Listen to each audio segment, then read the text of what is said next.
जय गुरु जी। गुरु जी के चरणों में मेरा कोटि कोटि प्रणाम। संगत जी, हमें 1998 में गुरु जी ने अपने चरणों में बुलाया, बहुत बार मैसेज भेजा, लेकिन मेरे अंकल जाना नहीं चाहते थे। लेकिन हमारे चाहने या ना चाहने से क्या होता है, बस हम गुरु जी के चरणों में एम्पायर स्टेट पहुंच गए। मैंने जैसे ही माथा टेका तो गुरु जी ने कहा, हाँ तुम लोग तो आना नहीं चाहते थे, मैंने जबरदस्ती बुलाया है। 3 साल बाद बताऊंगा आंटी कि मैंने क्यों बुलाया है। बस आ जाया करो। मैं हर थर्सडे को गुरुजी के पास जाती थी। दिन गिनती रहती थी कि कब थर्सडे आएगा और गुरुजी के दर्शन होंगे।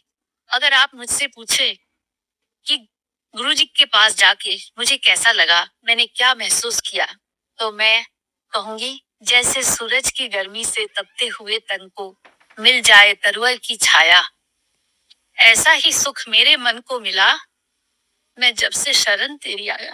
हर वक्त दिल चाहता था गुरु जी के पास जाएं और उनके चरणों में बैठे। पुरानी संगत ने तो गुरु जी को देखा है, सब कुछ जाना है। वहां जाने के बाद किसी का भी दिल नहीं करता था कि घर वापस लौटे।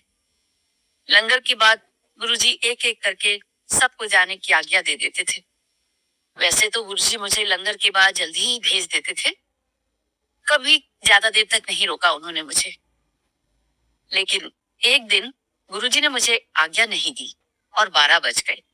मैं भी चुपचाप से बैठी रही, लेकिन मन में सोच रही थी कि बहुत देर हो गई है और अंकल भी चिंता कर रहे होंगे, क्योंकि मैं फरीदाबाद से आती थी, समय भी लग जाता था। 1 बजे के करीब गुरुजी ने कहा, चलो छुट्टी। दिसंबर का महीना था, ठंड भी बहुत थी। करीब 2 बजे मैं घर पहुंची। धीरे से बेडरूम का दरवाजा खोला ताकि अंकल की नींद ना खुल जाए। और जैसे ही मैंने दरवाजा खोला, ये तो जाग ही रहे थे, मेरा इंतजार कर रहे थे, चिंता भी कर रहे थे कि 2 बज गए, क्या हो गया क्या हो गया। तो मैंने जैसे ही दरवाजा खोला, अंकल ने कहा, आ गई हो? मैंने कहा, हाँ जी। सुनो, अपना बोरिया बिस्तरा उठाओ और चले जाओ, गेट आउट, जाओ गुरुजी के पास जाओ। मैंने कहा, ऐसा क्यों कह रहे हैं? आपको पता नहीं है कि गुरुजी की आज्ञा के बिना हम लोग वहां से नहीं आ सकते हैं?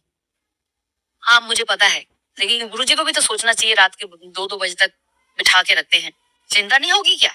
मैंने कहा, गुरुजी के पास गए हैं ना वहां, इसलिए आपको चिंता करने की जरूरत नहीं है।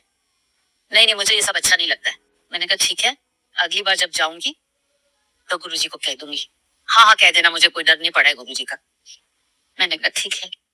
मैंने कहा, लेकिन आपने जो ये जो वर्ड्स कहे हैं इन्हें वापस कीजिए। कुछ नहीं बोली। नेक्स्ट थर्सडे जब मैं गई, और गुरुजी से कुछ भी छुपा नहीं है, वो अंतर्यामी है, तो जैसे ही मैंने माथा टेका, गुरुजी कहने लगे, हाँ फिर अंकल की कहना। अब मैं क्या बोलती, झूठ तो बोल नहीं सकती थी, इसलिए मैंने कहा, गुरुजी पिछले थर्सडे को घर बहुत लेट पहुंची थी, तो इसलिए अंकल चिंता कर रहे थे। गुरुजी ने कहा, ओनू कह रही जिन्हां दे नाल गुरु हुंदे आ उन्हां ਲਈ चिंता नहीं करी दी। मैंने कहा, जी। कहते ओनू कह दी एक गल होर कह दी, जे ज्यादा ही चिंता करता है तो नाल आ जाए करे। मैंने कहा, जी गुरुजी, और मैं चुपचाप से बैठ गई। लेकिन उस दिन के बाद से मेरे अंकल ने कभी मुझे टोका नहीं, कुछ नहीं कहा। चाहे मैं जितने बजे आऊं, जितने बजे जाऊं, तो अक्सर अपने चरणों की सेवा के लिए मुझे अपने पास बुला लेते थे, और मैं भी उनके इशारे का इंतजार किया करती थी। कभी गुरुजी अपने चरण दबाने को कहते थे, कभी अपने हाथ दे देते थे, और मैं सर झुकाकर बस उस सेवा का आनंद लेती रहती थी। एक दिन मैं चरण दबा रही थी, एक आंटी आई और गुरुजी को माथा टेका, फिर मुझसे कहने लगी कि क्या वो दूसरा पैर दबा ले। तो मैं सोचने लगी कि क्या जवाब दूं। इतने में गुरुजी ने मुझसे पूछा, की कहती है? मैंने कहा, गुरुजी ये पूछ रही हैं कि क्या ये चरण सेवा कर ले आपकी। तो गुरुजी ने कहा, हले तो एदा एडमिशन भी नहीं होया, तो चरण सेवा किदा कर लेगी। संगत जी, वो तो ईश्वर का दरबार है, गुरुजी की कृपा जब तक ना हो हमें एडमिशन भी नहीं मिल सकता। मेरे अंकल भी गुरुजी के कच्चे भगत थे। एक दिन मुझे बुखार था, उस दिन थर्सडे का दिन था, उसके बावजूद तबीयत ठीक नहीं थी, उसके बाद भी मैं अपना ठीक समय पर तैयार होकर गुरुजी के पास जाने के लिए रेडी हो गई। इतने में अंकल मुझे कहने लगी, कोई जरूरत नहीं आज गुरुजी के पास जाने की। मैंने कहा, क्यों? हाँ तबीयत ठीक नहीं है तो चुपचाप से घर में बैठो। मैंने कहा, मैं तो वहां जाऊंगी, लंगर खाऊंगी, गुरुजी के दर्शन करूंगी, तो तबीयत तो अपने आप ही ठीक हो जाएगी। तुम तो दिमाग पागल हो गई हो, दिमाग ही तुम्हारा खराब हो गया। एक दिन अगर नहीं जाओगी तो कौन सा पहाड़ टूट पड़ेगा। मैंने कहा मैं मर जाऊंगी, आप प्लीज मुझे जाने दीजिए, टोकिए मत, कुछ भी मत कहिए। वो कहते ठीक है चलो फिर मैं भी चलता हूँ। मैंने कहा वो आपकी मर्जी है। और हम दोनों ठीक 7:30 बजे एम्पायर स्टेट पहुंच गए। कोई संगत नहीं आई थी। गुरुजी का दरवाजा खुला हुआ था मेन डोर अंदर जाने के लिए, लेकिन गुरुजी के कमरे का दरवाजा बंद था और मैं और मेरे अंकल चुपचाप से गुरुजी की गद्दी को माथा टेक के बैठ गए। बस 5 मिनट के अंदर ही रूम का दरवाजा खुला और एक अंकल मेरे पास आए। बोली मली आंटी आपको गुरुजी बुला रहे हैं। मैं एकदम हक्की बक्की। मैंने कहा गुरुजी मुझे बुला रहे हैं और उनको पता भी चल गया कि मैं आके बैठ गई हूँ। तो मैं फटाफट उठी। उस दिन मैं गुरुजी के लिए मोगरे के फूल लेके आई थी।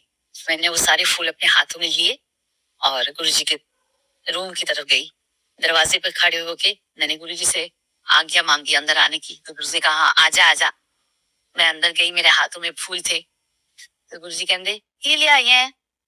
तो मैंने कहा गुरुजी आपके चरणों के लिए ये थोड़े से फूल लाई हैं, लियाफे चढ़ा दे। और मैंने वो फूल गुरुजी के चरणों में रख दिए। कहने बैठ जा। फिर मैं उनके चरणों में बैठ गई। फिर अंकल की कहना। मैंने कहा गुरुजी आज ना मुझे बुखार है और तबीयत ठीक नहीं थी, इसलिए अंकल कह रहे थे कोई जरूरत नहीं गुरुजी के पास जाने की। कहने वो तो चल जाएगा, कच्चा पगत है मेरा। मैंने कहा गुरुजी बाहर बैठे हैं, वो भी आज आए हैं, अंदर बुला लूं उनको। नहीं नहीं उन्होंने बाहर बैठा रहने दे, वो मेरा कच्चा पगत है। जब मैं थर्सडे को गुरुजी के पास जाती थी तब भी मेरी आंखें ऐसे ही बरसने लगती थी। एक दिन यूं ही गुरुजी को देख रही थी और रो रही थी। इतने में गुरुजी ने मुझे इशारे से अपने पास बुला लिया। मैंने जल्दी से अपनी आंखें पोंछी और गुरुजी के चरणों में जाकर बैठ गई। तो गुरुजी ने मुझसे कहा कि तू मेरी मीरा है। मैं ये सुनकर हैरान हो गई और मैंने गुरुजी की तरफ देखकर कहा गुरुजी मैं मीरा। गुरुजी मीरा तो बहुत महान थी, कृष्ण की दीवानी थी, बहुत भक्ति थी गुरुजी को तो कृष्ण की। मैं तो कुछ भी नहीं गुरुजी, बस इतना जानती हूँ कि मैं आपसे बहुत प्यार करती हूँ। हर सांस में गुरुजी यूं लगता है कि अगर आपकी याद ना होगी तो शायद ये सांस वहीं रुक जाएगी। आप कृपा रखते रहिए अपनी कि हम हर सांस में आपको याद करते रहें। संजय जी कभी कभी प्यार से कहते थे, बुलाते थे मुझे, आओ मीरा आंटी आओ। एक दिन गुरुजी ने सब सारी संगत को ही कहा था कि अपने अपने सत्संग के लाओ, तो मुझे भी उस दिन कहने लगे अपने सत्संग ना लिख के ले आई। मैंने कहा जी गुरुजी।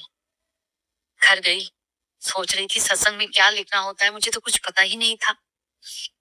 फिर भी गुरुजी से हिम्मत मांगी, उनसे कहा गुरुजी आप ही लिखवा लीजिए मुझसे जो कुछ भी लिखवाना है। और जो कुछ भी मेरे सत्संग थे, मेरे अनुभव थे गुरुजी के पास जाने के बाद, और जो कुछ उस दरबार में देखा था वो सब लिखा मैंने। और कागज से वो जिस राइटिंग पैड, बड़ा सा राइटिंग पैड था, उसमें लिख के लेके गई। तो गुरुजी वॉक करके आके बैठे हुए थे, तो मेरे हाथ में देखा उन्होंने, ए लिखे आई। मैंने कहा हाँ जी गुरुजी। अंकल को लिखवाया हैगा। मैं कहा नहीं गुरुजी, उन्होंने की पता, जो कुछ भी लिखा है गुरुजी वो मैंने ही लिखा है अपने मन से। कहते चंगा। और वो मैंने अपने सत्संग गुरुजी के हाथ में दे दिए और वो लाइट ऑफ डिविनिटी में है गुरुजी की कृपा से, वो भी वचन उसमें है। गुरुजी के दरबार में ऐसे नजारे देखे हैं, ऐसे चमत्कार देखे हैं कि आप सब भी इससे परिचित हैं। वो कौन सी बीमारी, कौन सी परेशानी, कौन सा दुख दर्द जो उस दरबार में जाके दूर ना हुआ हो।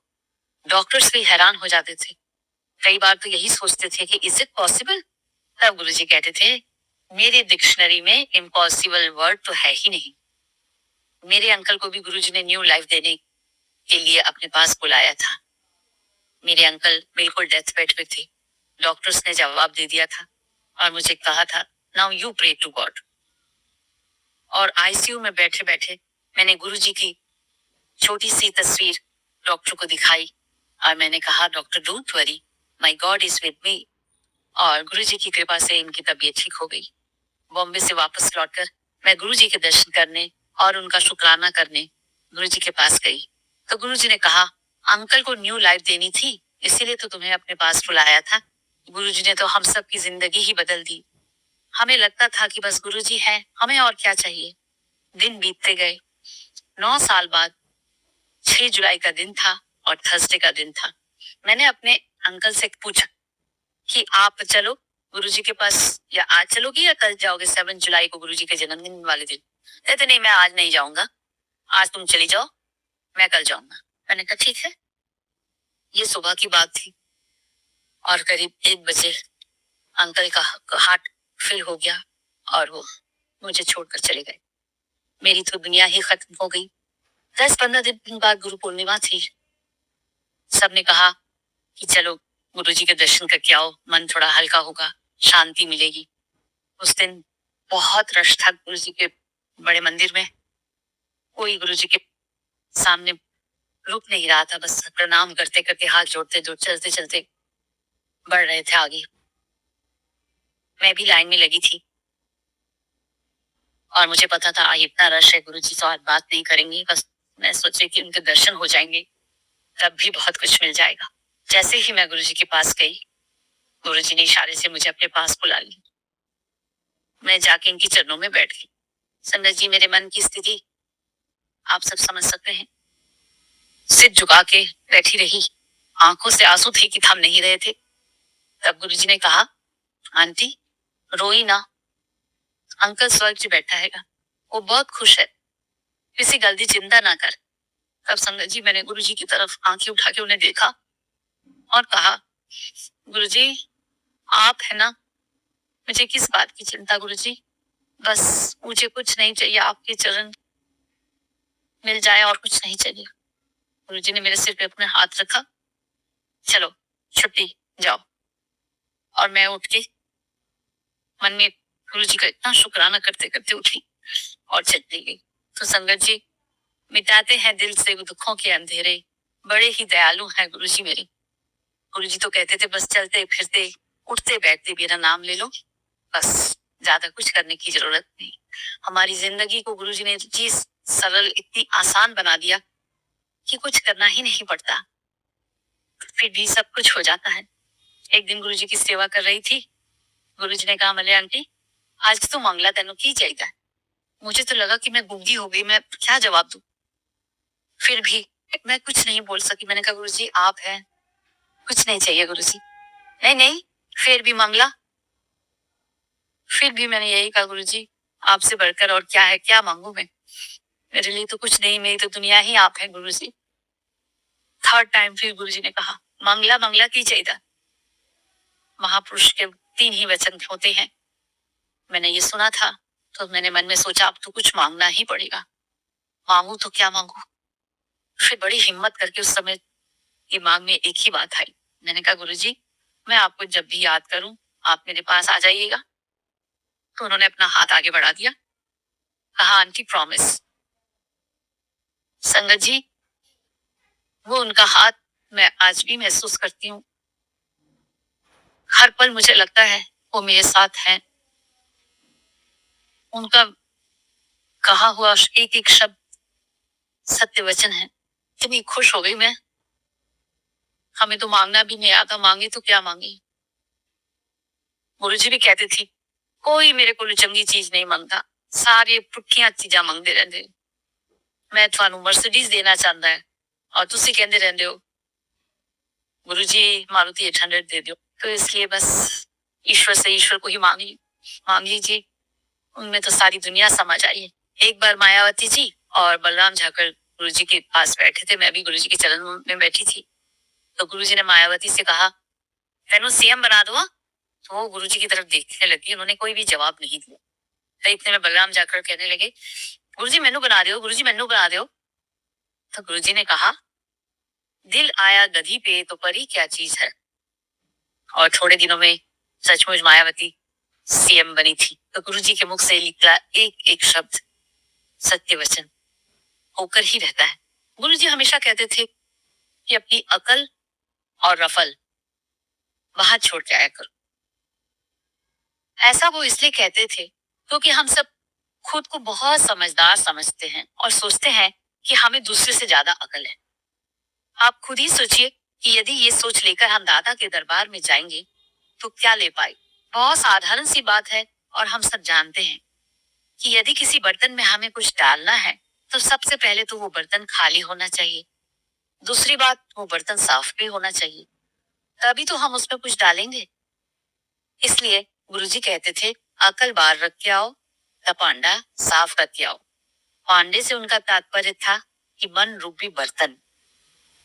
हमारी सारी अच्छाइयां और बुराइयां हमारे मन में ही तो होती हैं। गुरुजी चाहते हैं कि हमारे मन के विचार, मन के भाव सुंदर हो, और इस मन रूपी बर्तन को साफ करने के लिए हमें चाहिए गुरुजी के चरणों की धूल। कहते हैं कि मन का झुकना बहुत जरूरी है, केवल सर झुकाने से भगवान नहीं मिलते। बस हर रोज गुरुजी के चरणों में बैठिए, उनके स्वरूप को निहारिए, उनकी कृपा, उनकी दया, उनकी करुणा और ब्लेसिंग्स को याद कीजिए और उनके गुणों को अपने जीवन में उतारने की कोशिश कीजिए। फिर देखिए, ये बर्तन कह लीजिए या दर्पण कह लीजिए, धीरे धीरे अपने आप चमकने लगेगा। गुरुजी ने सब पर हमेशा समदृष्टि रखी है। सारी संगत गुरुजी को बहुत प्यारी है, इसलिए गुरुजी हमेशा संगत को ही अपना परिवार कहते हैं। इतना सुंदर परिवार है गुरुजी का, अपनों से भी ज्यादा प्यारी संगत एक दूसरे से प्यार करते हैं।